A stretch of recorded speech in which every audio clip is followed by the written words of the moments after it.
الله الحمد لله وكفى والصلاة والسلام على من لا نبي بعده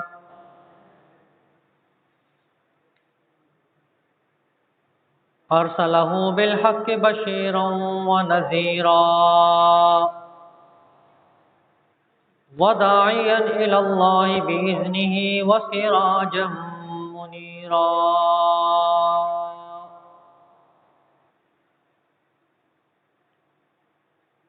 محمد رسول الله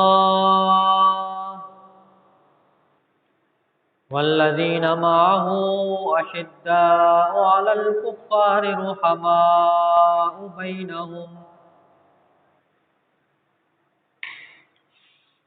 أما بعد فأعوذ بالله من الشيطان الرجيم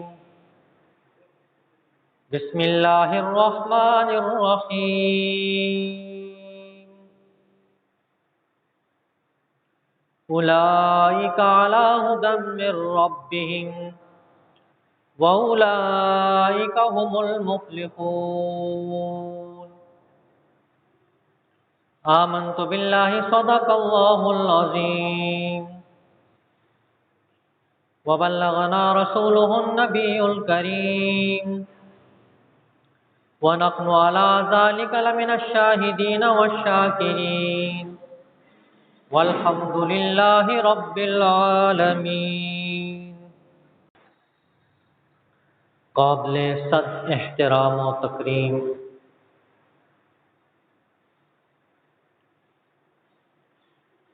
میرے واجب الاحترام دوستوں، بزرگوں،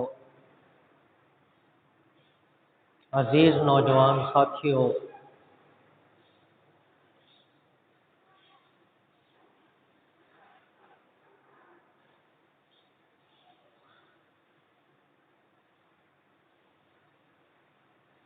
صحابہ اکرام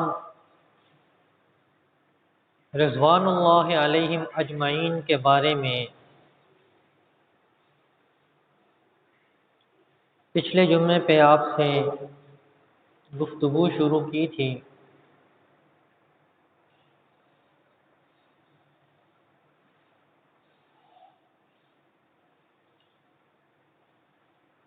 باتیں کرنا آسان ہے،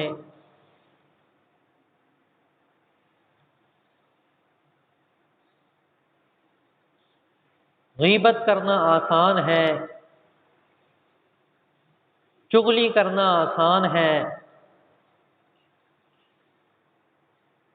کسی کے خلاف پروپیگنڈا کرنا بہت آسان ہے، لیکن حق کو حق مان کے اس پہ ڈٹ جانا سب سے مشکل کام ہے۔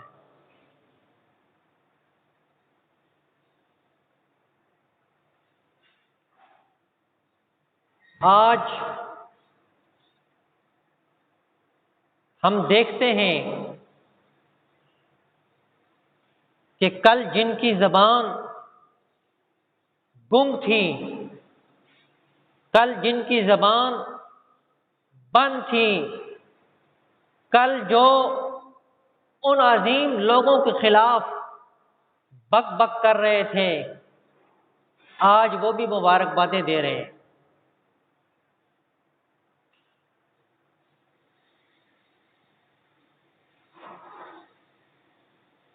تو یہ کام بہت آسان ہوتے ہیں، لیکن حق کے اوپر ڈٹ جانا سب سے مشکل کام ہے،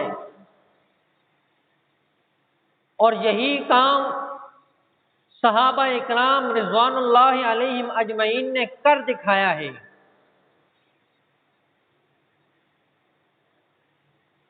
مشکل سے مشکل وقت بھی ان پہ آیا، لیکن اپنی بات سے وہ پیچھے نہیں ہٹے۔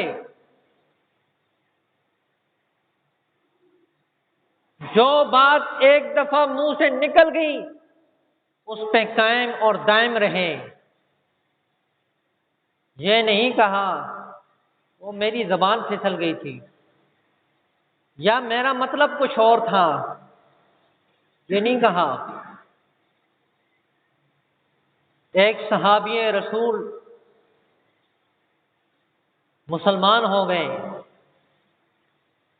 مسلمان ہونے کے بعد اس کے چچا کو پتہ چلا یہ مسلمان ہو گیا ہے،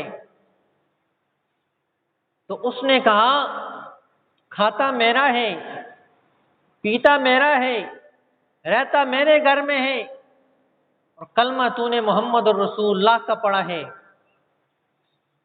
یا تو کلمے کو چھوڑ یا پھر میرا گھر چھوڑ دے۔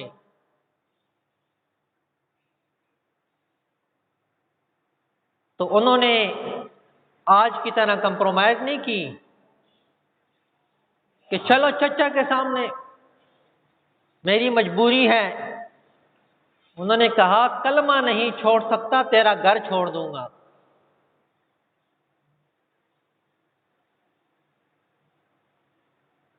صرف گھر نہیں، اس نے کہا سارا جو مال ہے میرا وہ سب چھوڑے گا، انہوں نے کہا سارا مال چھوڑ دوں گا۔ تو جس وقت وہ گھر سے نکلنے لگا تو اس نے کپڑے بھی اتار دیے، کپڑے بھی اتار دیے۔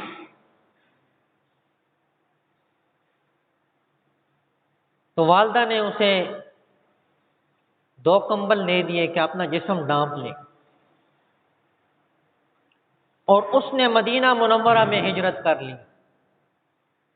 تو اپنی بات پہ وہ پکے رہے کہ میں نے کلمہ پڑھ لیا ہے لیکن کلمہ نہیں چھوڑتا۔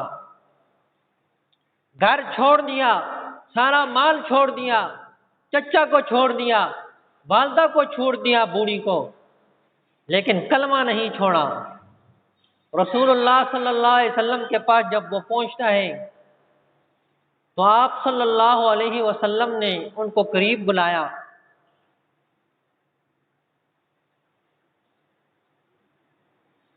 حضرت بلال رضی اللہ تعالیٰ عنہ کو بلایا کہ جاؤ میرے گھر میں جو 2 کپڑے آئے ہیں، 2 چادریں آئی ہوئی ہیں، وہ لا کے اس نوجوان کو دے دو۔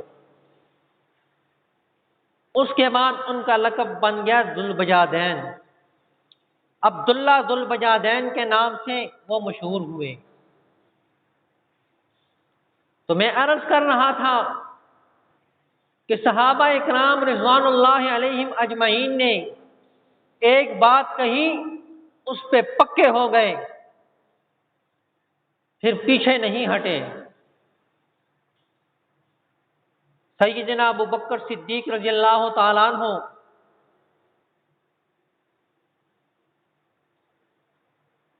بات کر رہے تھے کسی کے ساتھ،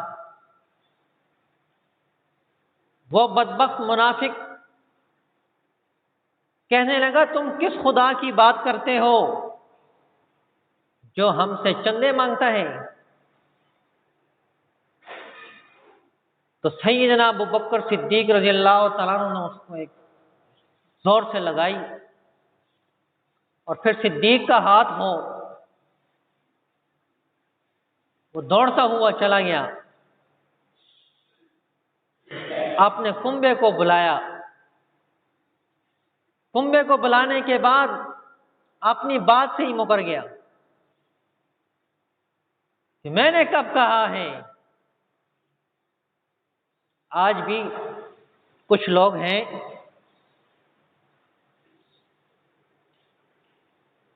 جب پڑھنا شروع ہو جاتی ہے نا پھر کہتے ہیں ہم نے کب کہا ہے، وہ بھی کہنے لگا ہم نے کب کہا ہے۔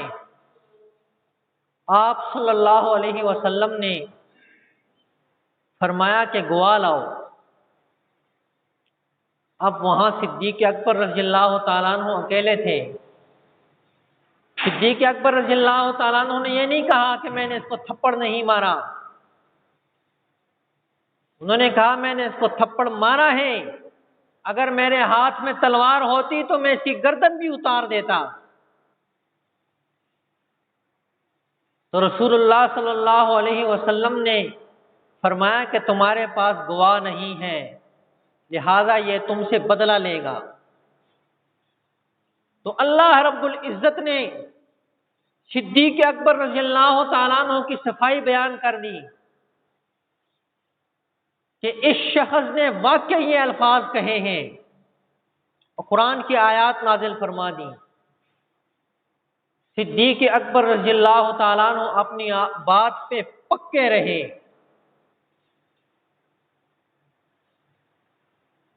کہ میں نے اس کو تھپڑ مارا ہے۔ بے شمار واقعات ہیں صحابہ اکرام رضوان اللہ علیہم اجمعین کے، کہ جو بات وہ کرتے تھے اس کے اوپر وہ ڈٹ جاتے تھے۔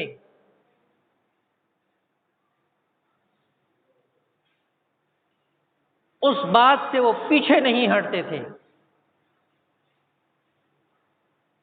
اور اسی وجہ سے صحابہ اکرام رضوان اللہ علیہم اجمعین کو اللہ رب العزت نے ایک مقام اور عظمت دی ہے۔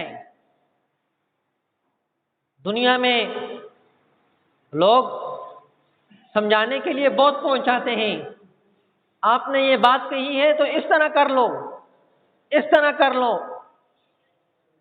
تو آپ بچ جائیں گے، لیکن صحابہ نے یہ بات نہیں کی۔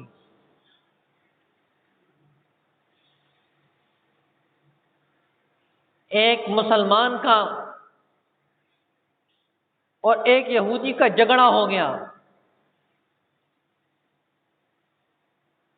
تو یہودی نے کہا کہ ہم چلتے ہیں رسول اللہ صلی اللہ علیہ وسلم کے پاس، انہوں نے جس کے حق میں فیصلہ کر دیا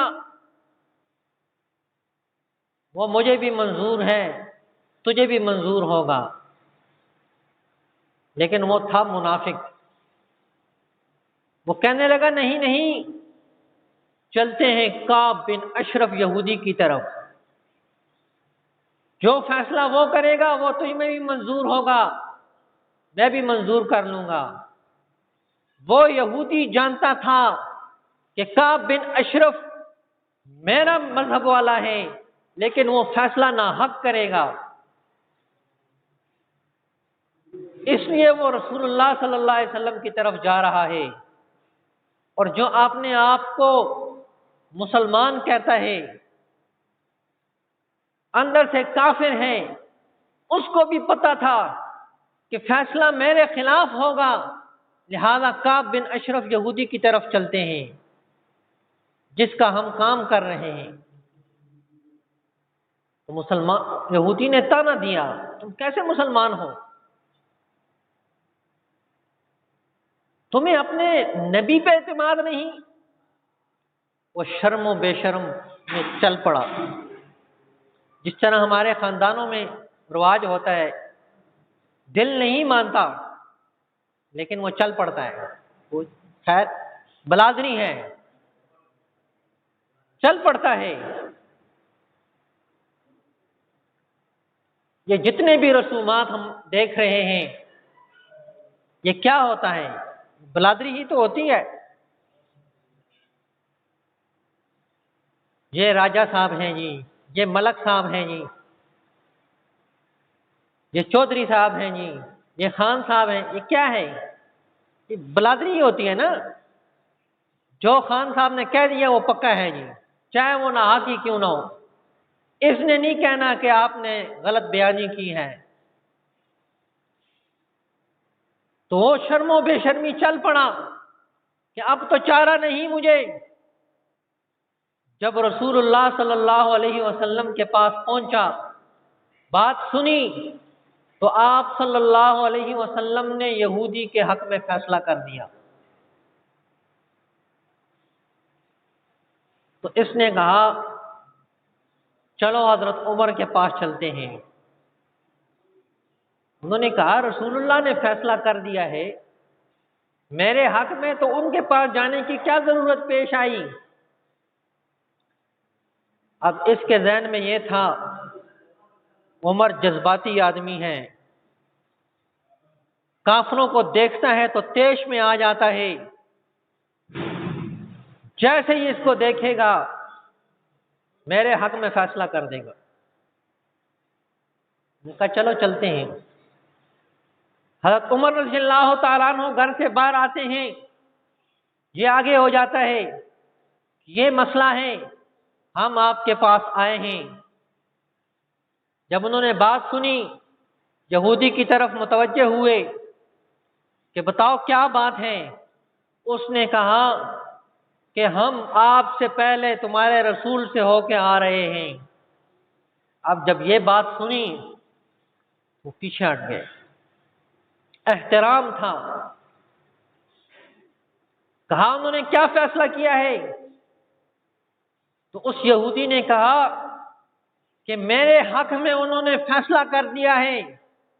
مسلمان سے پوچھا اب کیوں آئے ہو؟ کہا تصفیہ کرنے آئے ہیں۔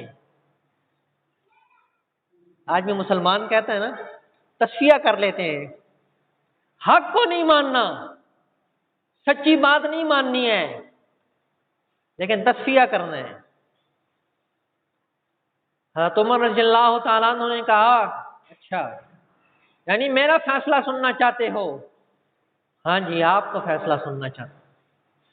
ہاں میں آتا ہوں، فیصلہ کرتا ہوں۔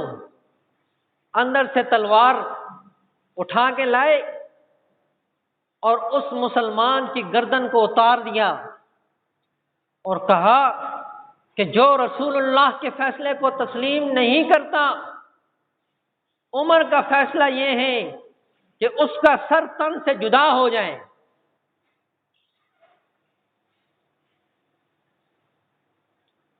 اب شور پڑ گیا، ساری کابینہ ان کی آ گئی، رسول اللہ صلی اللہ علیہ وسلم کے پاس پہنچ گئے۔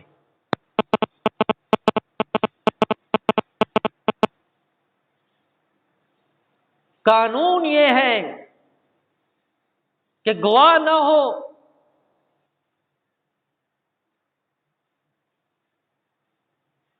اور آپ کسی کو قتل کر دیں تو بدلہ لیا جائے گا۔ آپ صلی اللہ علیہ وسلم بھی پریشان ہیں۔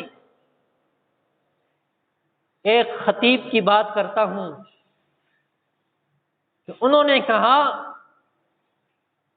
کہ ہو سکتا ہے رسول اللہ بھی پریشان ہوں کہ میں نے اللہ سے تجھے مانگا تھا لیکن آج تو نے کیا جذباتی کام کر دیا ہے، تجھے بدلہ دینا پڑے گا۔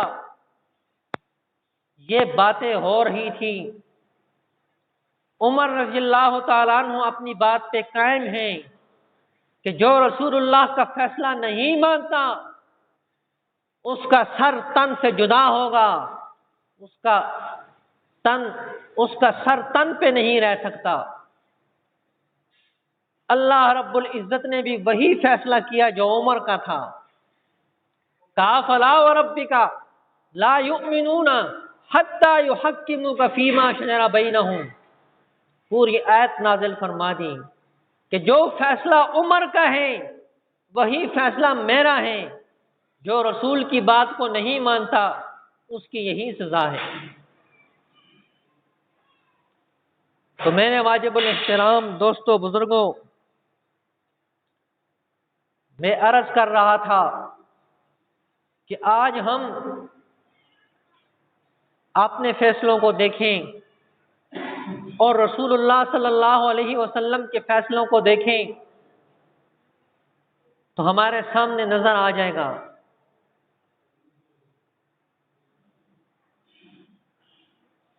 عظمت صحابہ اکرام کو اس لیے ملی کہ انہوں نے حق بات کے اوپر اپنے آپ کو قائم کر دیا۔ مسلمہ کذاب نبوت کا دعویٰ کرتا ہے کہ میں نبی ہوں، یہ آج کی بات نہیں ہے، یہ رسول اللہ صلی اللہ علیہ وسلم کے دور کی بات ہے۔ اس نے پیغام بھیجا، یہ علاقہ تمہارا یہ میرا، دونوں مل کے کام کرتے ہیں۔ جیسے آج بھی انہوں نے پیغام بھیجا تھا کہ مل کے کام کر لیتے ہیں۔ آپ صلی اللہ علیہ وسلم نے ٹھکرا دیا، کہا میں نے بات کوئی نبی نہیں ہے۔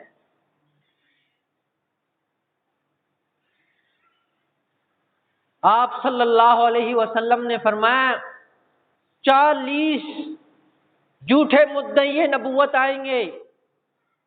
پہلا ان میں سے یہ شخص تھا جس نے ابتدا کی تو ایک صحابی کو پکڑ کے لے گئے،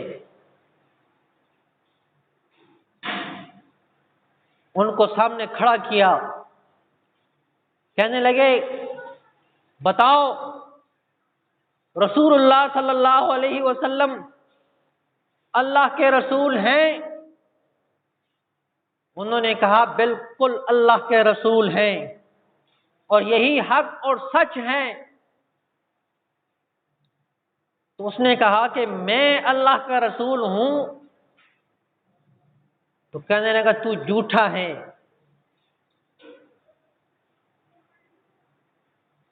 تیرے اوپر لعنت ہو۔ اس نے ڈرانے کی کوشش کی، دھمکایا، یہ اپنی بات سے پھر جائے گا، لیکن وہ بھی تو رسول اللہ صلی اللہ علیہ وسلم کے پاس بیٹھنے والے تھے۔ انہوں نے کہا کچھ بھی کر لے، تجھے رسول نہیں مانتا۔ کہا ایک بازو اس کا کاٹ دو۔ پھر پوچھا تو اس نے کہا تو نبی نہیں ہے۔ کہا ایک پاؤں کاٹ دو، یہاں تک کہ جسم کو اس نے نوچ دیا، اور پھر پوچھتا کہ محمد الرسول اللہ اللہ کے رسول ہیں یا نہیں، تو وہ کہتے بالکل اللہ کے رسول ہیں۔ جب اپنے بارے میں پوچھتا وہ کہتے تو جھوٹا ہے، یہاں تک کہ ان کو شہید کر دیا گیا۔ اپنی بات پہ پکے رہے، اپنی بات کو نہیں چھوڑا۔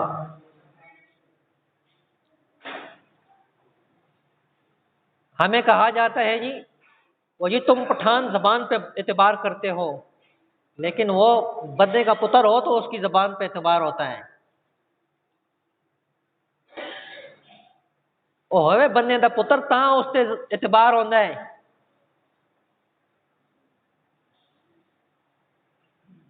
جس کی صبح زبان اور ہو، شام کو اور ہو، دن کو کچھ اور بکتا ہو، اس پہ کیا اعتبار ہو؟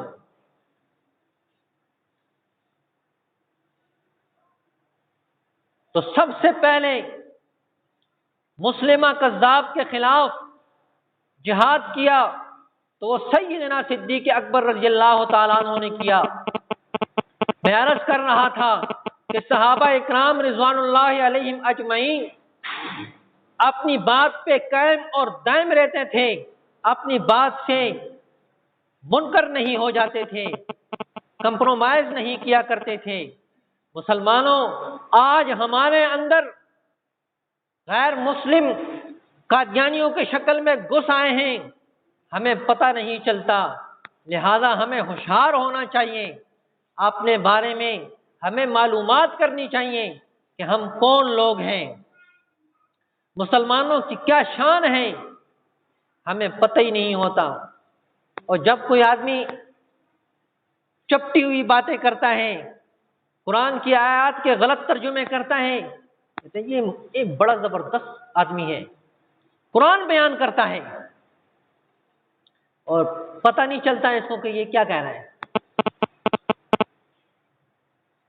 کہتے ہیں جی ساڈے مولوی صاحب قرآن نہیں بیان کرتے ہیں۔ جب تم سنو گے تو قرآن بیان ہوگا نا۔ ایک آدمی آتا ہی ہے اذان کے بعد ہے تو وہ کیا قرآن سنے گا؟ مسجد میں تو آئے گا تو قرآن سنے گا نا۔ ٹی وی کے اوپر بیٹھ کے وہ بک رہا ہوتا ہے، کہتا ہے یہ سب سے زبردست قسم کا آدمی ہے، اور پتہ نہیں ہوتا اس کو کہ یہ قادیانیوں کی طرف ہمیں لے کے جا رہا ہے، نرم کر رہا ہے قادیانیوں کی طرف۔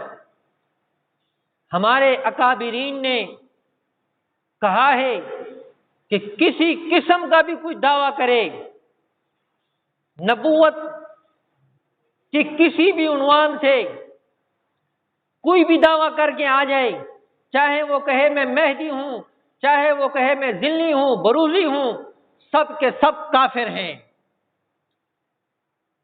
سب کے سب کافر ہیں، ان سے بچ کے رہو۔ یہ راشن تقسیم کرتے ہیں، ہمارے مسلمان سب سے آگے کھڑے ہوتے ہیں، رفائی کام میں ڈسپینسری بنا دی، یہ سب سے پہلے دوڑ کے چلے جاتے ہیں جی، وہ جی بہت اچھا کام ہو رہا ہے جی، وہ دیکھو تو صحیح ہے کون ہے، اس کو دیکھنے کی ضرورت نہیں ہے۔ وہ 2 دن فری دوائی دیتا ہے، تیسرے دن وہ اتنا پرچہ لکھ دیتا ہے کہ فلاں صاحب سے دوائی لے لو، وہ ان کا نمائندہ ہوتا ہے، اور 10% کمائی ہماری، یعنی 10 روپے میں سے وہ 1 روپیہ سیدھا قادیان جاتا ہے، اور وہ مسلمانوں کے خلاف استعمال ہوتا ہے، اور ہمیں پتہ ہی نہیں ہوتا، ہم خود ان کے معاون بن رہے ہوتے ہیں۔ آپ کے ہاں یہاں ایک چکی بنی ہوئی ہے، اور اس کے ساتھ ایک ڈاکٹر بیٹھتا ہے، سب کو پتہ ہے، کوئی یہ نہیں کہ لا علم ہو، سب کو پتہ ہے، ان سے بچ کے رہو، ان سے دوائی مت لو۔ آٹا تمہیں اور جگہ نہیں ملتا، ہر جگہ مل بنی ہوئی ہے، وہاں سے خرید لو، لازمی ہے ان سے خریدنا ہے۔ تو مسلمانوں، اپنے آپ کو بچاؤ، جس طرح صحابہ اکرام نے کہا اپنی بات پہ ڈٹ گئے، اسی طرح اپنے آپ کو مسلمان ثابت کرو، ورنہ کل تمہارے گھروں میں بھی قادیانی گھس آئیں گے اور تمہیں پتہ نہیں چلے گا۔ آپس کے اختلافات علیحدہ ہیں، وہ اختلافات ختم نہیں ہوتے، اور نہ ہی کوئی ختم کر سکتا ہے۔ گھروں میں بھائیوں کی لڑائی ہوتی ہے، وہ ختم نہیں ہوتی، لیکن جب مشکل وقت آتا ہے تو بھائی آپ ایک جگہ پہ بیٹھ جاتے ہیں۔ مسلمانوں، ایک جگہ پہ آنے کی کوشش کرو اور ان لوگوں سے قطع تعلق کرو، جس طرح قادیانیوں سے قطع تعلق کرنا ہم پہ لازم ہے، اسی طرح دشمنان صحابہ سے بھی قطع تعلق کرنا ہمارے اوپر لازم ہے۔ دعا ہے کہ اللہ رب العزت مجھے بھی اور آپ کو بھی عمل کرنے کی توفیق عطا فرمائے۔ وما علینا الا البلاغ المبین۔